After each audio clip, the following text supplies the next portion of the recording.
We're going to get started this morning. Thank you all for joining us this morning, and welcome to this webinar on Brexit. And as with all of these webinars, we're going to have everybody on mute to start with, but they are interactive, so please feel free to jump in at any time. Please feel free again to use the chat box, which is the speech bubble you'll see in your top right hand corner of your screen. Chuck any questions you want in there, and we'll get to those at the end. If you want to unmute yourself, feeling a bit bold, and want to start asking some questions, please feel free to do so. This is meant to be interactive, and we want to hear your views and hear your comments as much as you want to hear us as well. This session is being recorded and will appear on our YouTube channel later on today. So if you've missed any of the previous webinars, please go to YouTube, search for Harts Limited, with limited spelt in full, and you'll be able to see all the previous webinars that we put up there. Since about March, when the first lockdown happened and things started to change, there's been about 17 or so webinars up there. What we'd like you all to do as well is please can you subscribe to our YouTube channel, because then you'll be notified of any new webinars or any new short videos which are going to be going up there. As from next year, we're going to be putting up a few more shorter videos, 4 or 5 minutes at a time, based on certain aspects of government support, changes in legislation, planning opportunities, and business opportunities as well. So we'd be delighted if you could subscribe to our YouTube channel, and then you'll be notified every time a new video comes up on there. That would be great. We have to have a disclaimer. We read out this disclaimer every time we put on our presentation. So this presentation, the following presentation, is used for general guidance only, and professional advice should always be sought before any transaction is undertaken. Individual circumstances can vary, and therefore no responsibility can be accepted by Harts Limited or any of their affiliates for any action taken or any decision made to refrain from action from attendees of this presentation. Okay, moving on. What we want to do first of all is there's been a raft of government updates, some very recent, so it's a great opportunity for us to just inform you what's going on. And for this, I'm going to hand over to Chris Bentley, our tax director, and who's going to give us a brief update on the following 3 main points. So over to you, Chris. Yes, good morning, everyone. I'm assuming you can hear me, Stephen. Yes. Yeah, good. Right, I was going to say there's three main areas I want to give people an update on. Just looking at the names on the attendance list, I think probably the middle one is going to be the one that's applicable to most people. But I will go through all 3 of them, both for the recording and also because many of you may well know people who are affected by either the first or the third one. So the first one, and perhaps the most topical one at the moment, is the self-employed grant, often known as the Self-Employed Income Support Scheme. Now, the third grant, which is up to 80% of average monthly trading profits, and which will cover the period from the 1st of November to the 29th of January, can be claimed as of yesterday, the 30th of November. However, before people rush in to claim that one, it is worth noting that there has been a significant change to the eligibility criteria. It is still based on your 18-19 tax return, and you do still need to be trading and intend to trade in the future. The major change is that to be eligible for this grant, you must expect to suffer a significant reduction in trading profits due to reduced business activity, capacity or demand, or an inability to trade during the period from the 1st of November to 29th of January 2021. And you must keep evidence that shows your business has been impacted by the virus, resulting in less business activity than otherwise expected. The Revenue have published quite a lot of guidance on what constitutes a significant reduction. But in summary, the majority of retailers those who've had to close will qualify. any pubs, hospitality businesses will almost certainly qualify. The revenue also give guidance of people who wouldn't qualify. A few that are worth noting are someone whose supply chain has been disrupted and that's caused them a few headaches, but they've got round it. I think that was a builder's merchant that couldn't get plaster from one supplier but could get it from someone else. They cannot claim.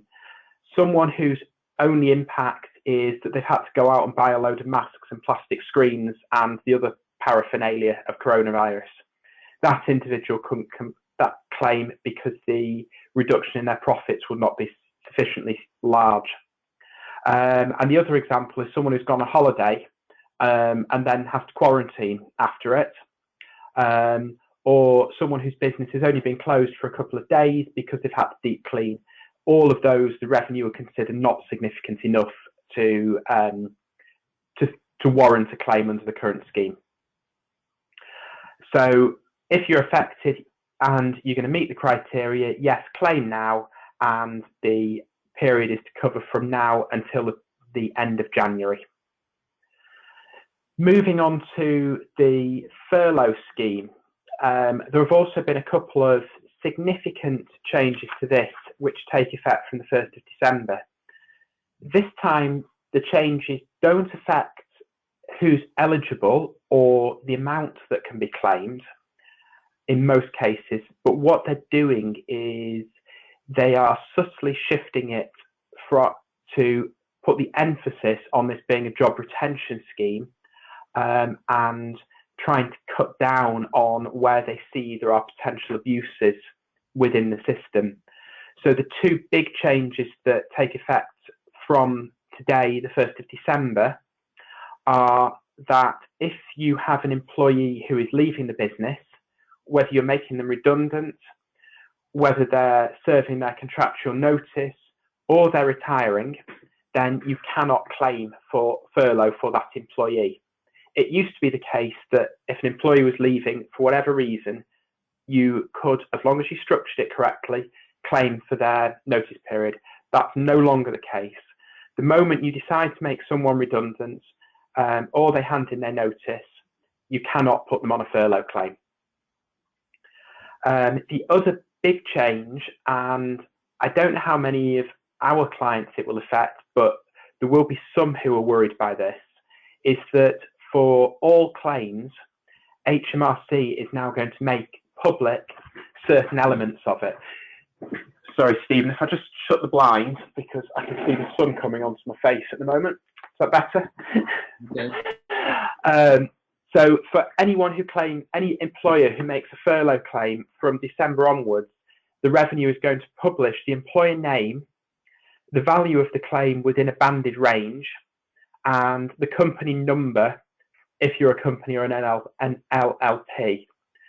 So the bandage ranges are from £1 up to 10,000, from 10,000 up to 25, from 25,000 up to 50,000, and so on. So if you, for example, are in the supply chain for PPE, or someone else who is likely to have been a winner as a result of the pandemic, we do know people who are out there.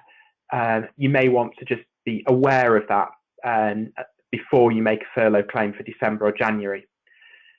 The other thing that employers need to be aware of, and anyone who's being above board does not have anything whatsoever to worry about here, is that the revenue will also be providing details to employees who are on furlough, where employers have claimed for an employee on furlough, that employee will be able to look in the personal tax account going forward and will see the amount that has been claimed for furlough in relation to them. I think what the revenue are doing here is that they are trying to avoid the case where, for fraudulent claims, where the amounts aren't passed on to the employee or the employee's working and doesn't know that furlough's been claimed for them. So those are the two changes that people need to be aware of. The third thing on the agenda is the business closure grants. When we pulled the slides together yesterday, there was quite a lot of speculation that the revenue would, or the government would be announcing further updates on these. That hasn't happened yet. So at the moment, it's still the grants that were in place previously for businesses closed in tier 2 or tier 3.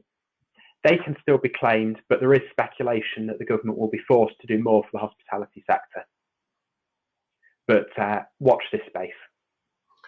And I'll hand back over to Stephen at this point.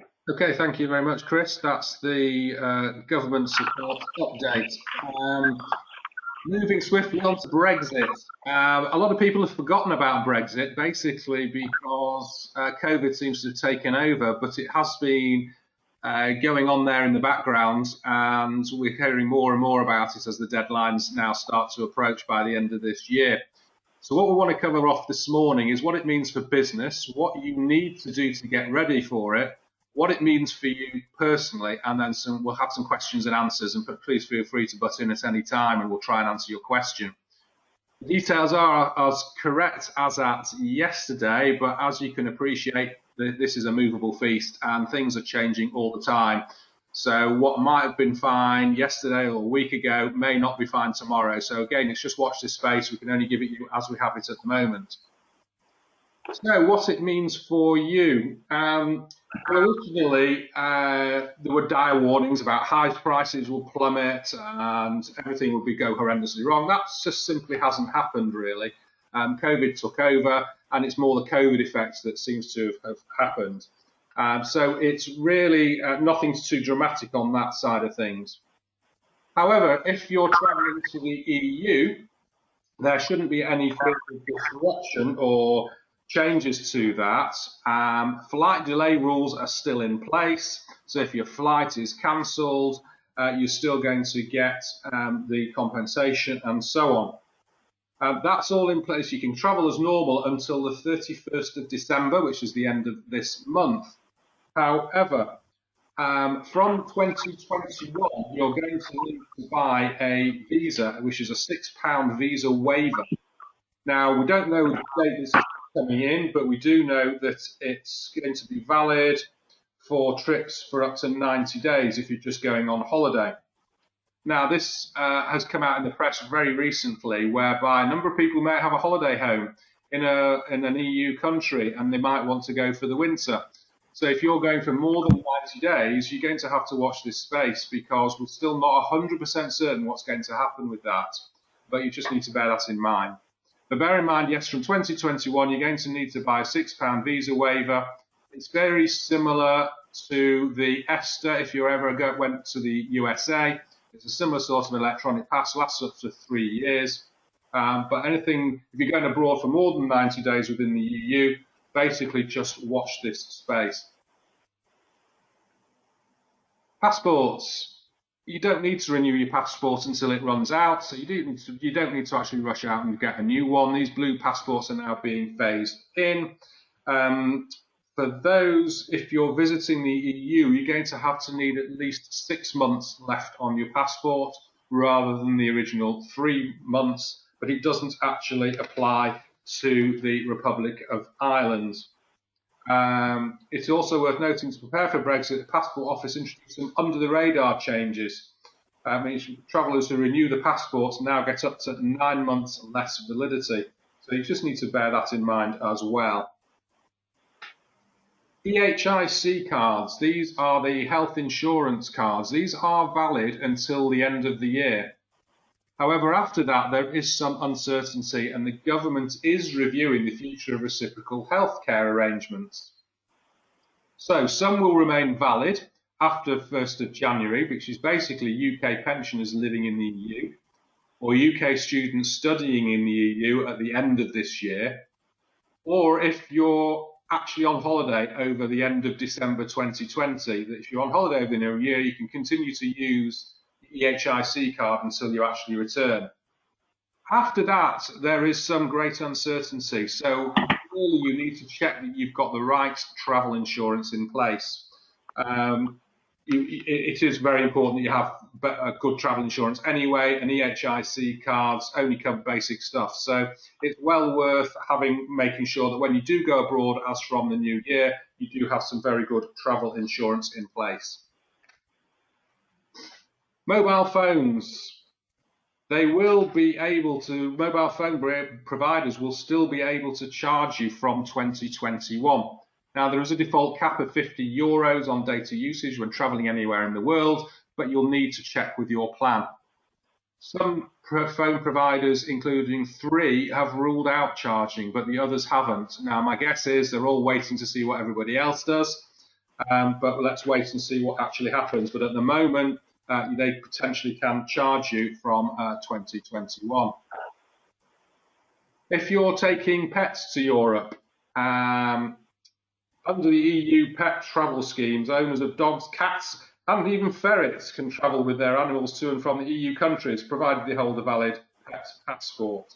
There's no immediate change to this rule. You'll be able to continue to travel in the EU with your pets under the current rules until the end of the year. What happens next year, though, depends on the talks with the EU. So they're hoping to get agreement for the continuation of the pet travel scheme, but we're waiting to see what happens. So let's wait and see. With the exception to this is horses, from 2021, it's possible that UK horse owners, I don't know how many people that's going to affect here, may not be able to take their horses into the EU at all, although they're hoping to have some agreement. No doubt that will affect some sort of horse racing and so on, but watch this space. Driving in the EU. From next year, you will need an international driving permit, an IDP, to drive in some EU countries. These cost £5.50 and you'll need more than one. If you're taking your own car abroad, then you will need a green card as well. And what a green card is an international certificate of insurance issued by insurance providers in the UK. And this guarantees that the motorist has the necessary minimum level of third-party cover. You may need to pay if you want a higher level of cover. You just need to get in contact with your insurer and it will send you your green card, and you need to carry the physical document with you when you travel. You'll also need a GB sticker to put on your card, on your car. And if you're a UK licence holder living in the EU, you need to change your licence to a local one before the end of the year. So again, I don't think that's going to affect too many people here. So in essence, those are all the major changes that affect me personally. Now let's look at how it affects your business. So I'm going to hand over to Chris to look at this side of things. Thank you, Stephen. So I'm going to cover some of the tax implications of Brexit, and they're all really around the importing and exporting process. And it's not just tax that we need to worry, it's really customs paperwork that is going to cause the headaches, particularly if you're moving goods around. So in most cases, from the 1st of January, there's going to be significant additional paperwork that needs to be completed. The way the UK is changing its rules, there'll be a very light touch in most areas from January, with new rules coming in April, and then it's expected that the full rules will be in place from July, basically to give people and the ports time to get used to the new regime. Whatever you're doing, if you're shipping goods in or out, you're going to need an EORI number, EORI, to go with the customs paperwork. HMRC should have issued that already to all VAT registered businesses.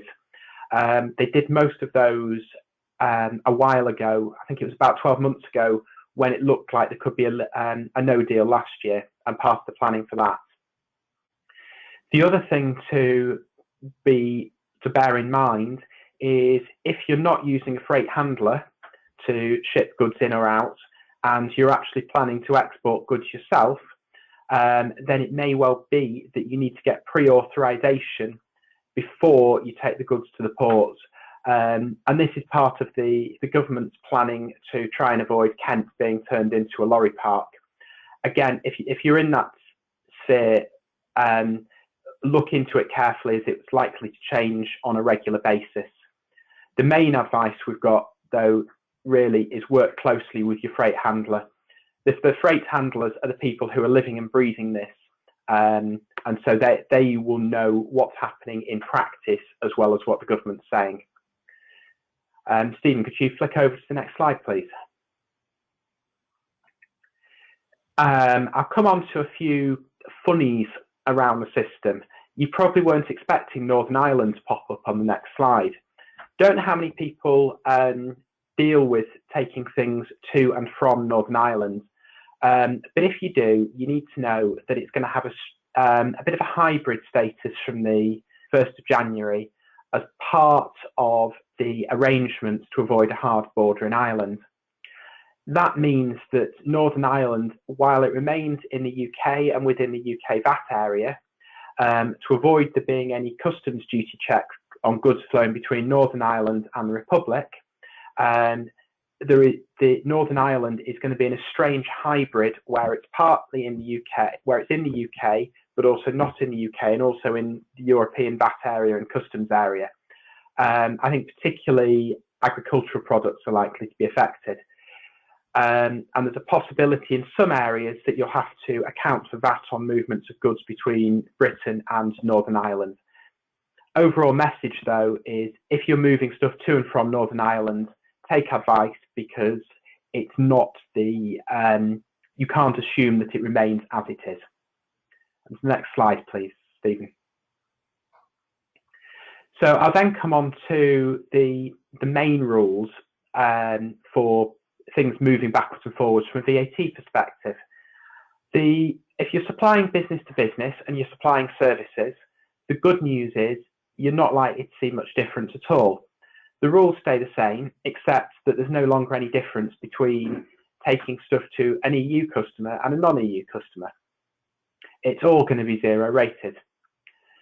Similarly, if you're exporting goods, from a VAT perspective, it's easy. It's going to be zero rated, and you just need evidence of it leaving the UK. The problems, as I've said, are going to be on the customs and logistics side. If you're importing, similar position. If it's services, the rules don't really change very much. You'll still need to account for your import VAT under the reverse charge process. And that doesn't matter whether you're importing from the UK, from Europe or from worldwide. It just won't, there won't be any. Then we'll move on to goods from the EU. They're treated in the same way as imports for goods are from non-EU at the moment, except that from the 1st of January, you will no longer need to pay import VAT on any goods before you're collecting them from the place of import. I think what the government's saying here is if they change the regime so that everyone had to pay over the import VAT before getting it back from the revenue, that would create an intolerable cash flow burden on businesses. So what they're doing is they're moving to a position where there is no import VAT to be paid over on goods when you import them into the UK. Doesn't matter whether it's from the US or from Europe, it's going to be easier in that respect going forward. Customs duties, however, will apply more widely and will need to be paid for up front. So you'll either need a duty deferment account to be set up if you currently only import from the EU and not from the rest of the world, so you're dealing with customs duties for the first time, or alternatively, you'll need to get your freight forward a freight agent to handle those duties. Thank you. Next.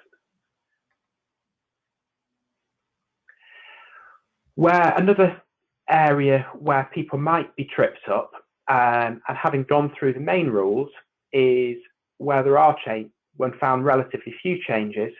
If you're distance selling in the business to consumer sphere, then you do need to worry about these things, because from the 1st of January, if you're currently using the MOS, the mini one-stop shop, for electronically supplied services, business to consumer,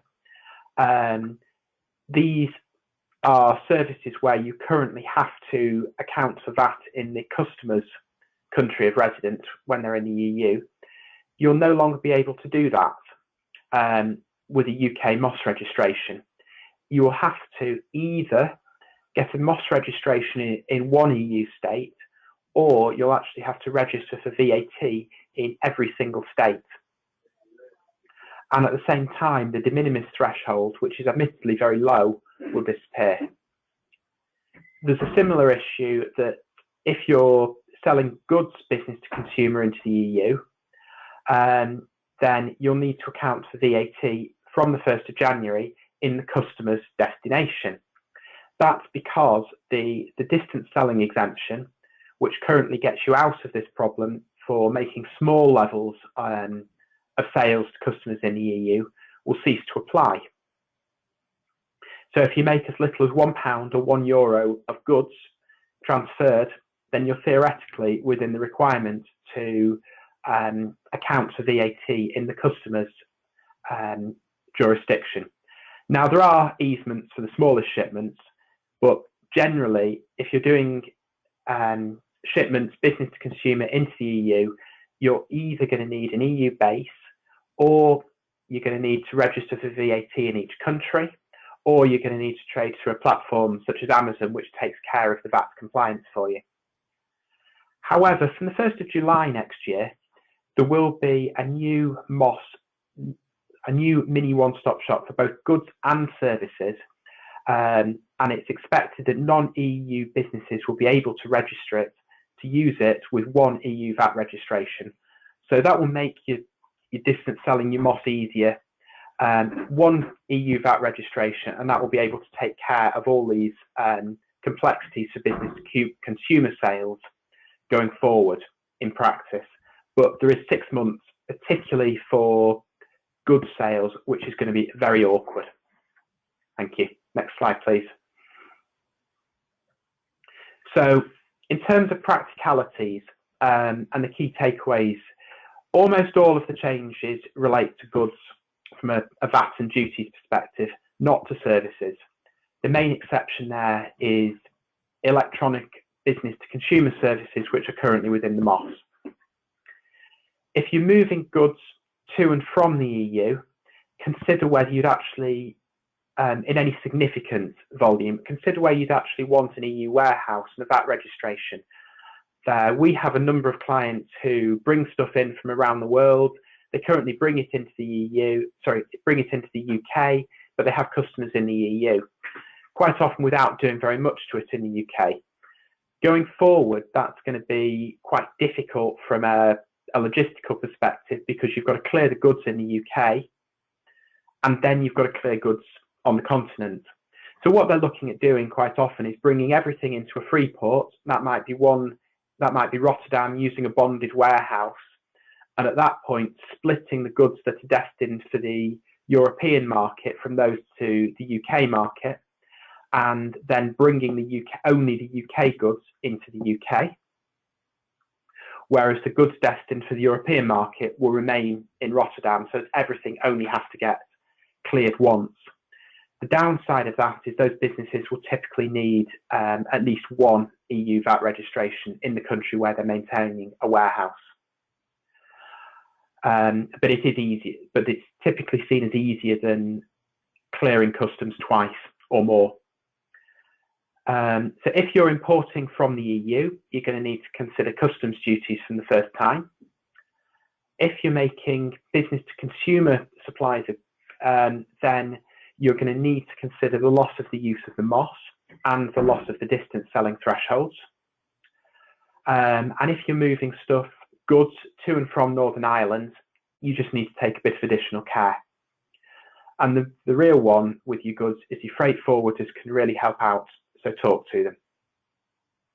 Thank you. I'll hand back over to you now, Stephen. Okay, well, I hope that's been a useful summary of what we've actually been looking at. So I'll just clear up my screen. So if anybody's got any questions, please feel free to unmute yourself or use the chat box.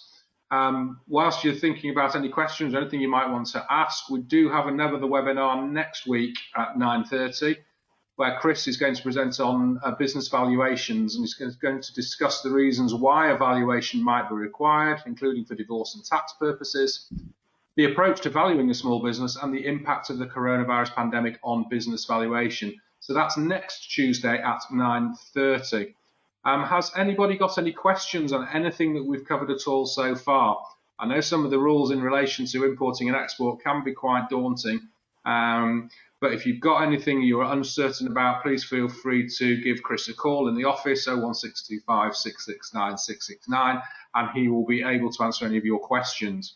Now, at the moment, we don't have anything in the chat box at all. Does anybody want to unmute yourself and got any questions at all we want to ask before we actually close down for today?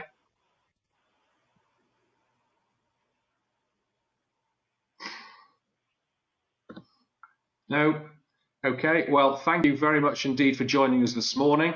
If you've missed anything on this, the recording will be up on YouTube later on today. As I say, search for Harts Limited on YouTube. Please subscribe to the YouTube channel as well, so you'll be able to get some details there. If anybody's got anything else they want to ask, please feel free just to drop us a line or give us a call. So thank you very much for joining us this morning. I hope you've found that useful, and we look forward to seeing you on the next webinar. Thank you very much and have a good day.